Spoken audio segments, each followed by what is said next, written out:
Hi, I'm Amy, and this is A-Star Reads, and it's time. Time for the game of bookish life. The rules. And all the changes.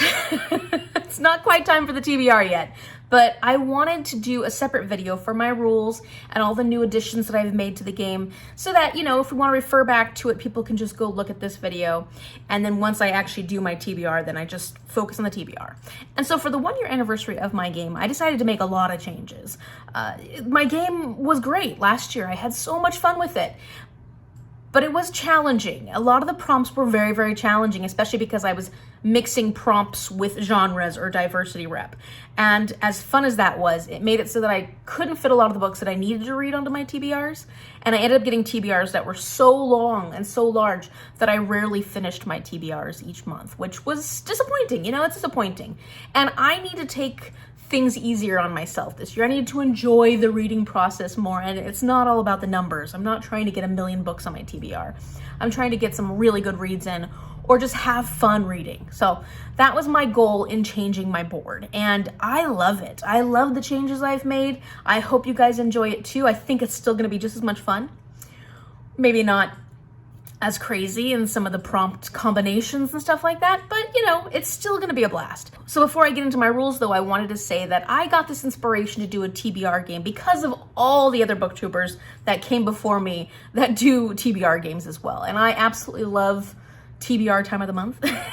But I would like to credit Becca in the book specifically because she chose Monopoly since it was her favorite game as a child. And I wanted to pick a game that was my favorite game as a child. And so I chose Game of Life because this was the game that I loved growing up. In fact, this is the version that I played growing up. I should say that there are other booktubers that have used the Game of Life to play their TBR game, but looking at them, I've never seen anybody use this older board, which is my favorite board because I grew up with it. But then also, I think their rules and whatnot are different. So I will link some of those other booktubers down below, at least the ones I can find, and their games, so that you know that I'm not the only person that used Game of Life as a TBR game, but I think mine is a bit unique because of the board I used and the rules I have. So it is time to talk about the rules of the game. When we first start the game, we decide whether or not we're going to college or if we're going to career. And the way I choose this is by spinning the spinner wheel, and if it's 1 through 5, I go to college first, or if it's 6 through 10, I go to career first. And you'll see that spinning the wheel and doing 1 through 5 or 6 through 10 is a common technique I use when trying to decide to go left or right on the board, or to pass the stop sign, not pass the stop sign. So you'll see that come up. That's a theme that'll come up later on. When I go to college first, these are all prompts that I picked because they sort of reminded me of my college experience or my childhood experience, anything that was like school age or while I was in college. And so they're prompts that mean something to me. And also because of that, all the books for these prompts have to be YA books, or they can be middle grade. So it's like YA or younger. So one of the examples is like a prompt that says a book published prior to 2001 because I graduated high school in 2001. Or there is California, Washington, or Texas setting because I went to school in California, Texas, and Washington. Once I get through all this and I hit this career card spot, this doesn't have to be YA because this is basically where I'm picking a career and moving forward. So all of these up to this point have to be YA. Now, if I start from career, automatically I have to add +1 book because this is a much shorter route. And the +1 book is my career card. So I basically have to choose my career right when I start the game. So I'll do a career card, that's my +1, and then I can move forward. These are what the career cards look like. And basically when I pick one, say my career as a travel agent, I have to pick a book that has something to do with being a travel agent or is inspired by being a travel agent. So it would be a book like based on travel, or a book that has something to do with traveling. So it doesn't have to be about a travel agent, but it has to be inspired by a travel agent job. And these spots actually have prompts that have something to do with my work life. So first it says animal companion because I not only worked as a veterinary technician at one point, but I also worked at PetSmart all throughout high school. So I worked with animals and I worked around animals all the time. So I put animal companion as a prompt. Then I have one that says math, money, or numbers, because I worked as an entry-level accountant for quite a few years and worked in bookkeeping and stuff like that. I've got one that has office setting, because a lot of my jobs have been set in offices. And then finally, this last one says natural resources element, because I work in natural resources now. So these are all based off career, and these are all just prompts. So at the end of that college route, I've got a stop sign, and I've got 3 different stop signs on this board. So once I hit the stop sign, I have to stop and I have to do a book based off that prompt. Now, to pass the stop sign, I need to roll over a 5. So I need to roll a 6 through a 10. And if I roll a 6 through a 10, then I roll again and move forward. You know, that'll be like 1 through 10. But if I roll a 1 through 5, I'm stuck at that stop sign and I have to do that prompt again. So I could be stuck at a stop sign quite a few times if I can't roll over a 5. And that's something you'll see this time around. So stay tuned for the TBR game. One other thing I forgot to mention is that when I'm going career route, these are all adult books. So these all have to be YA books. These all have to be adult books. Now, let's talk about the green spaces. We're moving along the board. I have green spaces, which last time were all my choice, and I have changed that. A third of them are my choice, a third of them are what are they reading, and a third of them are coy or challenge. So, my choice, basically choose whatever book that I want to read. Doesn't matter what genre it is, doesn't matter diversity, doesn't matter anything. It's my choice. I get to pick anything that I want to read.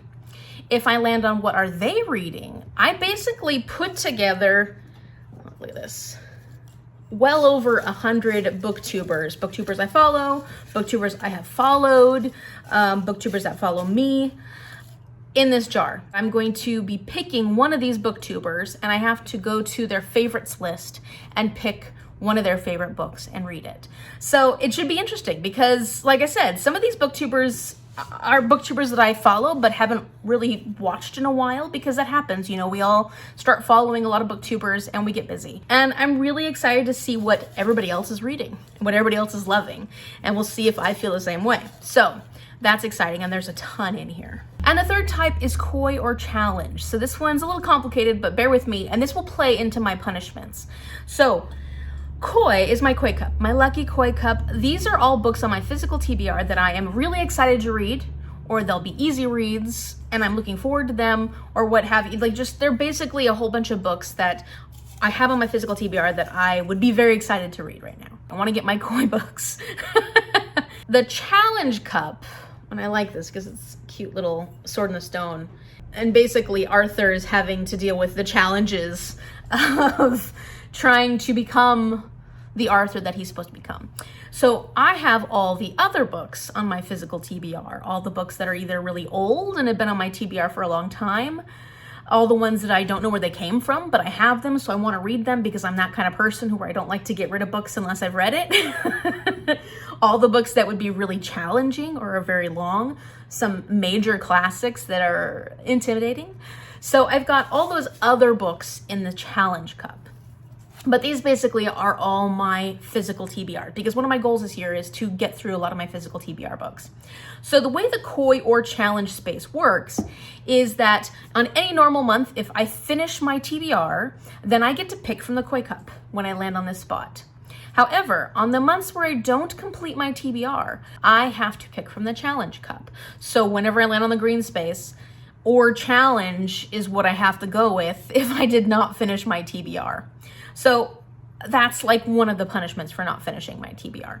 The other punishment for not finishing my TBR is we are going to continue doing what I did last time around, where if I say missed one book from my TBR, I have to move backwards for the first spin. If I miss 2 books from my TBR, meaning I didn't read 2 books on my TBR, I have to move backwards for 2 spins. So basically I have to backtrack. That's one of the punishments. And I have to pick from the challenge cup if I land on the green spot that has Koi or challenge. And then also for the green spots, I'm going to continue using this as a reward. Anytime I land on any green spot, I will be clearing a tally, but I'm not going to clear the whole, all 5 tallies off of a spot, because that was just way too easy last year. I did try it. I gave it a good go, and it just cleared off all my tallies continuously because I land on green spots a lot. It seemed like too good of a reward. So what I'm gonna do is I'm gonna clear off 1 tally. Oh, I didn't even say that part of the rule, which I should say now. So say I roll and I land on 10, I mark a tally on 10. Every time I actually move by spinning, I have to mark a tally 1 through 10.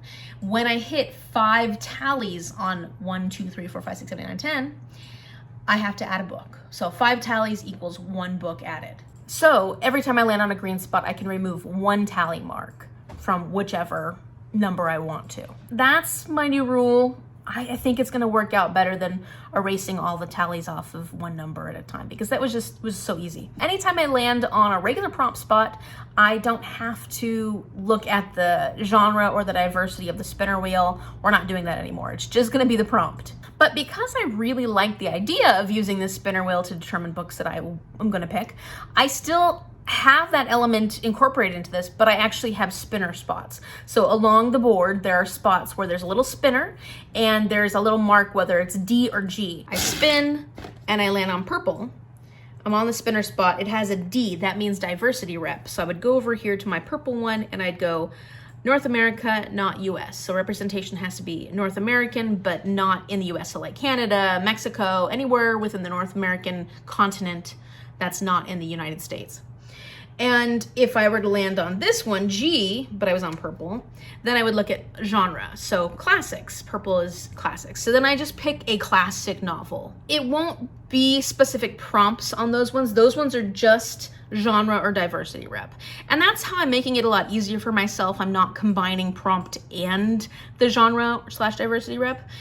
I think that's going to help me a lot this year because it'll give me a lot more options and a lot more ways to fit these into my actual TBR and the books that I would like to read and get to. Next, the book card spots.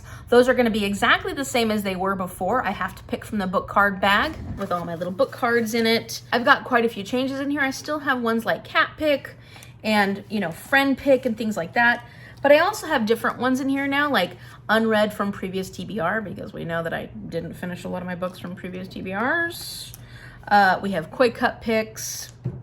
We have challenge cup picks. Flip a coin, highest or lowest rated on my TBR. So once I pick one of these prompts, say, I'm actually going to keep it out until I've gone through all the prompts in this bag, because last year I was picking a lot of the same ones over and over and over again, and so I didn't get to the other ones. So I'll pick one and then I will keep that out of the bag until the bag gets empty, and then I will put them all back in again. And then finally, I think the only other unique spaces that are on the board are the blue spaces, and these are basically either I buy myself a book, like a brand new release or a thrifted book, or I do a book giveaway. So it'll just depend on what I land on. And it's good news for me, good news for you. And that kind of is how the end of the game works too. It's gonna stay exactly the same. Once I land on the end space, I can either go to Countryside Acres or Millionaire Estates. And if I roll 1 through 5, then I win and I get to buy myself 2 new books. And then I will have a prompt that I have to fulfill for that challenge, only 1 book for the prompt. But if I roll 6 through 10, then I do a giveaway and I give 2 books away to you guys. And that's really exciting. That's what I did last time around. I played the game because I lost. I didn't lose, but I rolled a 6 through 10. And then I have a prompt that goes along with that particular roll. So that's how the game is played. And I'm really, really excited to get into it this year. I'm excited to see how my changes work out. And we'll see if they make creating a TBR each month a little easier, and so that I'm not feeling so overwhelmed. So I almost forgot to mention, last year I started off my spins with 5 spins, and it was a little too much towards the end of the year because of school, because there's always books that sometimes get added on. So I end up going from 4 to 6, and it creates a TBR that's unmanageable for me. So I'm not getting rid of my +1s and stuff on my board. I still want to have those because it's fun to have those little challenges, but I'm gonna start out smaller. So I'm gonna start with 4 spins, and this feels like a nice even number and it feels manageable. And then I think if I add more books to that, it won't feel too overwhelming. So 4 feels like a good number for me. Starting with that, if I need to increase that during the summertime or when I'm not in school, I might do that. For the most part, throughout the year, I'm gonna stick with 4 books starting. I am gonna have Shell, my beloved Shell, update the Google Drive and update the different elements to the game. So if you would like to play along, you can always play along. And just go into that Google Drive and use my board, because I'll add a new picture of the new board updated. And hopefully Shell will be able to update the other elements to it. I think she has like the book cards and stuff in there. So take a look at that Google Drive in the description box below if you would like to participate and play your own round of the game of Bookish Life. And if you do play it, let me know in the comment section. Let me know what books you've chosen. Also, I will be continuing to spin for Magda at the end of my TBR videos. In the past, last year, after everything was said and done, I would spin for Magda and she would then comment in the comment section letting us know what her TBR was. And this is just something fun that I like to share on my channel, because it's always fun to have more gameplay and see what the game brings up. And also it's good for Magda so she can plan her TBR, because she is an avid reader and she has so much fun. I hope she has fun doing it. She seems to have so much fun playing my TBR game. And at the end of the video, if you're interested, stay tuned. I'm going to put a video clip of the whole board, basically. I kind of ran a video clip around the board, and if you'd like to pause and see what the prompts are, you can absolutely do that. I'm not going to go through every single prompt on the board, but if you're curious about what all of them are, go ahead and watch that video clip, and I think it covers everything. I think I went all the way around the board. I hope the quality's okay. We'll see when it comes out. So if you like this video, give it a thumbs up and subscribe so you can see more videos like this. See what my TBR video is. It's going to be coming out in a couple of days. And if you have any questions or are unsure about certain things, let me know in the comment section down below. I will try to explain as best as I can. You will see how things work better when I start playing the game though. So, you know, if you want to know more about the game in general, you can go watch last year's version. The rules are changing, but it'll give you an idea of how the basic game is, and then you can see how things change this year. Thank you so much for watching, and I will see you later. Bye.